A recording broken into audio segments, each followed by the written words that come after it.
Bienvenue à toutes et à tous dans le premier numéro de Regard Expert, un podcast préparé et proposé par Ménara. Aujourd'hui, nous allons traiter du digital, tout d'abord par une rétrospective de l'année 2020 et bien sûr des perspectives pour l'année 2021. Avec nous Zouhail Khdissi, serial entrepreneur, PDG de Dial Technologies et membre de la PEBI. À la base, on voulait faire un peu un papier sur l'année digitale 2021. Oui. Mais on voulait aussi avoir un peu une sorte de bilan de l'année 2020. Donc, bon, on a une année assez spéciale avec le Covid, avec la pandémie. Et je voulais avoir un peu votre avis sur comment le Maroc, c'est une question assez large, je suis désolé, comment le Maroc a tout simplement entamé son virage digital tout en prenant en compte la pandémie, bien sûr. Est-ce que le Maroc s'est plutôt bien débrouillé ou pas? Alors, moi, je pense qu'il y a eu. Cette année de 2020 est une année assez spéciale. Donc, effectivement, il y a eu le Covid. Et donc, ce qu'on a vu, on a vu une accélération d'un certain nombre de chantiers digitalisants qui existaient depuis quelques années. Donc, on a constaté, par exemple, que les administrations se sont mises au bureau d'ordre électronique, que on a commencé en fait à mettre en place des solutions de type paraphore électronique aussi également, que, par exemple, la partie distribution de l'aide sociale s'est faite avec les outils du digital, donc avec le mobile payment, avec le mobile, avec le web. Et donc, tout ça, c'est plutôt de bon augure. Et je pense que le principal acquis, c'est d'abord un acquis en termes de mindset. C'est-à-dire qu'aujourd'hui, on a tous conscience que la transformation digitale doit être au cœur de notre modèle sociétal et de notre modèle de développement. Et en tout cas, j'espère qu'on ne va pas revenir en arrière sur cette conviction, mais en tout cas, s'il y a un acquis qui est important, c'est le fait qu'aujourd'hui, quels que soient les acteurs, quelle que soit leur taille, qu'on parle d'acteurs de l'administration, qu'on parle d'entreprises privées de petite ou de grande taille, je pense que tout le monde est conscient que beaucoup de choses vont se faire via le digital et qu'on a besoin de mettre cette transformation avec le digital dans le centre de notre modèle de société. Maintenant, dans la réalité, il y a eu des choses qui ont bien avancé. Il y a d'autres aujourd'hui sur lesquelles on attend encore. Je peux par exemple prendre quelques cas. Aujourd'hui, par exemple, sur des sujets comme l'identification ou le digital ID, on n'est pas encore au bout du tunnel. Sur des sujets comme la signature électronique qui est déjà en place depuis quelques années, on n'a pas encore une forte adoption, je veux dire, au niveau des entreprises qui permettrait que ça décolle. Voilà, donc il y a des points positifs en termes de mindset d'abord et aussi en termes d'outillage sur un certain nombre de volets. On a vu aussi pas mal d'entreprises privées qui commencent à aussi s'équiper en termes de RP, de e-commerce, etc. Et de l'autre côté, on a des chantiers qui, malheureusement, n'ont pas pu avancer ou bénéficier de cette accélération et qui, à mon sens, devraient être les chantiers de 2021. D'accord. Est-ce que vous pouvez un peu préciser un peu c'est quoi ces chantiers justement et aussi avoir un peu votre avis sur l'action gouvernementale? Est-ce que le gouvernement a assez agi dans ce sens? On a eu la création de l'ADT justement, la PEBI aussi, le rôle de la PEBI, toute la coopération entre ces différentes agences. À votre avis un peu là-dessus? Alors, pour la question de ce qui n'a pas avancé, je pense que en tout cas, les chantiers qui aujourd'hui devraient être des chantiers prioritaires sur cette année, je pense qu'il y a des chantiers d'infrastructure. Alors, juste sur la partie infrastructure, il faut noter qu'il y a un effort énorme qui a été fait. Justement, pendant le Covid, les sites, par exemple, e-learning ont été, en tout cas étatiques, ont été proposés gratuitement. Il y a un certain nombre aussi de sites de santé qui ont été proposés gratuitement. Et ça, je pense que c'est un effort qui est très louable. Je pense qu'il faudrait, d'une certaine manière, avancer dans ce sens. Maintenant, il y a un chantier qu'on a constaté et qui a été un problème parce que là aussi, la crise du Covid a agi comme révélateur d'un certain nombre d'insuffisances. On a constaté, par exemple, que le taux d'équipement, par exemple, notamment dans le monde rural, en termes aussi bien on va dire de PC, de tablettes ou en termes de connectivité reste très faible. Et donc là, il y a un vrai chantier. Je pense que ça doit être un chantier qui est porté par l'État. D'une certaine manière, il faut utiliser aujourd'hui le fonds du service universel pour essayer de la même façon que ça a été fait il y a quelques années pour les étudiants, en proposant des offres subventionnées pour les étudiants avec la possibilité d'avoir en même temps un PC portable et une connexion. Je pense qu'il faudra le faire pour l'ensemble des ménages dans le monde rural parce que il a été constaté aujourd'hui qu'il y a un manque dans ce sens. On ne peut pas demain faire la société digitale et avoir du e-learning, du e-commerce, etc., et de la e-santé si on n'arrive pas justement à améliorer aussi bien en termes de connectivité qu'en termes d'équipement le monde rural. Donc ça, c'est un point à mon sens, qui est central dans ce qu'on doit faire sur cette année. Il y a un deuxième point qui est ce que j'avais évoqué tout à l'heure, qui est le Digital ID, c'est-à-dire que aujourd'hui, pour qu'on puisse avoir des expériences 100% digitales au niveau de tous les services, qu'ils soient publics ou privés, c'est important qu'on puisse identifier de manière unique le citoyen. C'est un chantier qui a été lancé il y a quelques années par Sa Majesté lors d'un discours royal. Et ce chantier, je pense qu'il est en train d'avancer. J'espère qu'en 2021, on verra la mise en place de ce registre de la population avec la possibilité d'identifier de manière unique les citoyens et donc leur permettre d'accéder de manière sécurisée à leurs services publics ou à leurs services bancaires ou autres. Je pense qu'il y a un troisième chantier qui me paraît important et crucial pour l'avenir. Là aussi, le Covid a agi comme révélateur. C'est le chantier de la formation et notamment sur des sujets avancés comme l'intelligence artificielle. Moi, je pense qu'aujourd'hui, il est temps que on puisse, d'une certaine manière, avancer sur ces sujets. Je pense qu'il y a eu une initiative qui a été lancée il y a je pense, un an et demi par l'ADD, justement pour encourager la recherche dans le domaine de l'intelligence artificielle. Je pense qu'il est temps qu'on ait une vraie stratégie nationale dans l'intelligence artificielle. Des pays comme le Rwanda, l'Arabie Saoudite ou les Émirats ont déjà lancé leur chantier. Je pense qu'on a intérêt à y venir. Donc, il faudra une stratégie nationale qui va comprendre aussi bien le volet formation, parce qu'on a besoin de former les gens qui vont travailler dans ce domaine. Il ne faut pas oublier que ce domaine va forcément impliquer des pertes d'emplois dans d'autres secteurs. Et donc, si on n'arrive pas à compenser par on va dire des opportunités d'emploi dans ce secteur, on sera perdant au change.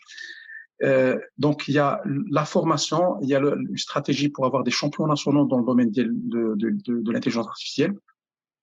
Il y a bien sûr un certain nombre d'applications aujourd'hui qui sont très visibles et sur lesquelles on doit investir, notamment dans des domaines comme la santé, comme l'éducation, comme l'agriculture, qui sont au centre de la vie des citoyens. Et bien sûr, il y a la R&D qui a été déjà lancée. Donc, moi, je pense que 2021 doit être le chantier ou doit lancer le chantier national dans le domaine de l'intelligence artificielle. Donc, voilà trois propositions. Donc, infrastructure pour tout le monde, donc connectivité et équipement, identification digitale pour tous les citoyens, et donc, bien sûr, avec le versant aussi de registre social de la population, ou le registre social unifié, et donc le troisième point qui est justement l'aspect intelligence artificielle et notamment la refonte de la formation pour pouvoir s'adapter aux nouveaux défis que ramène justement cette transformation digitale et cette intelligence artificielle.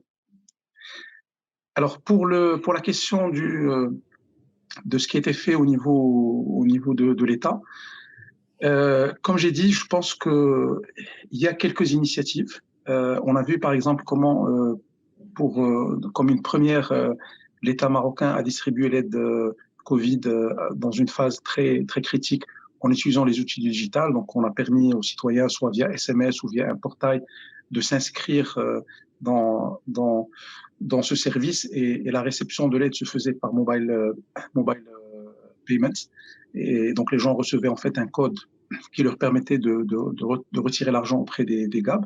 Et ça, je trouve, c'est quelque chose d'extraordinaire. C'est une transformation profonde, pas uniquement sur le plan technologique, mais aussi en termes de mindset, parce que pour une fois, on a un État qui fait confiance aux citoyens et qui, sur la base d'une simple déclaration, accepte de distribuer de l'aide. Et ce changement de paradigme est fondamental dans la transformation digitale. La transformation digitale, en tout cas, telle que tel que je l'aperçois, c'est pas uniquement une question d'outillage, mais c'est aussi une question de mindset. Et donc, le fait d'avoir un mindset basé sur la confiance, sur l'ouverture, sur le partage, sur la désintermédiation sont fondamentaux pour justement pousser cette transformation. Donc, voilà, il y a des choses qui ont été faites, qui sont très positives et qui sont très, qui sont, on va dire, qui nous permettent d'être très optimistes pour le futur. Il y a d'autres volets sur lesquels je pense qu'on a un peu failli. Donc dans la gestion aujourd'hui, notamment de la pandémie, il y a un certain nombre de choses qui, à mon sens, n'ont pas été fait jusqu'au bout. Je pense que il y a encore aujourd'hui une problématique fondamentale dans l'administration et entre les départements ministériels, c'est la problématique de la compétition. On sent que sur certains sujets, on n'arrive pas à construire une vraie collaboration entre différents départements ministériels. Et ce type de choses peut avoir un impact énorme, aussi bien dans la gestion de la pandémie que dans des questions relatives, par exemple, à la vaccination ou autres. Donc, je pense que alors moi, si j'ai quelque chose à recommander, c'est vraiment de travailler de manière très fondamentale et on va dire radicale sur le mindset de l'administration, donc aux différents étages, pour justement permettre aux gens d'être dans le mindset du digital, dans le mindset de la transformation sociale, dans la logique d'ouverture, dans la logique de confiance et de collaboration. Parce que c'est là, à mon sens, où le bas blesse. On a de très bonnes compétences dans le domaine digital, aussi bien au niveau de l'administration qu'au niveau du privé. On a d'excellents projets qui sont lancés, mais dans beaucoup de cas, on pêche par manque de collaboration, par manque de confiance entre les parties prenantes. Et ça, à la fin, ça conduit parfois à des projets qui échouent ou à des situations parfois intenables en termes de surtout de service aux citoyens. Alors, j'ouvre la parenthèse de l'ADD. Je pense que l'ADD est une pièce maîtresse. Le fait qu'on ait une agence qui s'occupe du digital est quelque chose qui a trop tardé d'ailleurs par rapport, on a d'autres pays, par exemple, même en Afrique, qui ont eu leurs agences bien avant nous, 5 ans, 6 ans, voire 10 ans parfois avant nous. Donc, c'est une excellente décision. Maintenant, je pense que ce qui serait important, c'est de donner les moyens à l'ADD de piloter la digitalisation de l'administration et de piloter la digitalisation de la société. Je pense qu'il y a beaucoup d'efforts à faire. Et encore une fois, on revient à la problématique de compétition aussi, parce que est-ce que tous les départements ministériels acceptent l'ADD et collaborent de manière effective avec elle? C'est une question. Je n'ai pas forcément de réponse, mais je doute fort que ce soit le cas. Est-ce que l'ADD aujourd'hui a les moyens de l'ambition qu'elle porte? Je pense qu'il y a moyen aussi de pousser encore plus pour qu'elle ait en fait un peu plus de moyens et qu'elle ait un peu plus de pouvoir pour justement faire en sorte que cette digitalisation qu'on souhaite tous se fasse de manière rapide, efficace et utile pour les citoyens. Et justement, vous parlez de mindset quand vous avez participé un peu au développement de l'application Weqaitna. Oui. Est-ce que justement, dans ce cadre-là, est-ce que vous vous êtes heurté des fois un peu à justement ce mindset-là qui freine ou qui n'a pas, en tout cas, donné tout, vous a accordé tout votre potentiel ou que vous a donné la liberté d'agir avec votre potentiel? Sincèrement, si je prends ce cas, dans le projet lui-même, ça s'est passé de manière parfaite et admirable parce que, en fait, on collaborait avec des gens qu'on n'a jamais rencontrés. Toute la collaboration s'est faite pendant la phase de confinement et donc, elle s'est faite dans un contexte où il fallait qu'on se fasse confiance, il fallait qu'on collabore. Donc, il y avait beaucoup de parties prenantes, beaucoup d'entreprises, de départements gouvernementaux, de sociétés privées de petite ou de grande taille qui étaient autour de la table. Et il y a eu énormément l'esprit était très positif. Maintenant, je pense que le problème qui s'est passé par la suite, parce que nous, une fois, on a livré, donc c'était au département ministériel concerné de faire le nécessaire. Je pense qu'après, au niveau de l'exécution, il y a eu certainement des soucis. je n'ai pas forcément les éléments pour pouvoir en juger, mais la réalité aujourd'hui fait que au moment où on avait besoin, c'est-à-dire sur le mois de juillet, on avait vraiment besoin de on va dire de contenir la propagation de la maladie, et donc l'application était vraiment pertinente en termes d'usage. C'est le moment où il y a eu le plus de cacophonie, d'erreurs de décision. Je pense notamment, par exemple, à la décision qui s'est faite à la veille de l'Aïd. Je pense à d'autres décisions qui ont fait d'une certaine manière que je pense que le potentiel qu'on avait initialement n'a malheureusement pas été réalisé parce que justement le mindset. Alors je ne sais pas si au début il y avait, c'est-à-dire qu'il y avait des convictions. Mais juste après la fin du confinement, les choses ont changé. J'en sais rien pour ne rien vous cacher. Nous, en fait, on est intervenu de manière bénévole. On a essayé d'aider dans un projet étatique. Et d'ailleurs, c'est pas le seul projet sur lequel on a contribué. On a contribué aussi sur le projet de la distribution de l'aide sociale. On a contribué sur le projet de collecte de dons à travers par SMS. Donc, on a contribué sur plusieurs projets. Mais sur ce projet en particulier, donc nous, dès que le développement est terminé, on a livré ce qu'il fallait et après c'était au département ministériel de gérer. Mais sincèrement, je pense que ça n'a pas été, en tout cas en termes de résultats, ça n'a pas été très concluant. Et je pense qu'il y a certainement des leçons à en tirer, notamment peut-être sur le mindset et sur la manière avec laquelle on a géré le poste. Ou la mise en production et l'exploitation de la solution. L'APBI possède un rôle particulièrement important dans le digital au Maroc. Et vous, en tant que membre du bureau de l'APBI, pouvez-vous nous présenter les axes de travail de la fédération pour l'année 2021 ? Dans le cadre aussi de cette logique de collaboration et de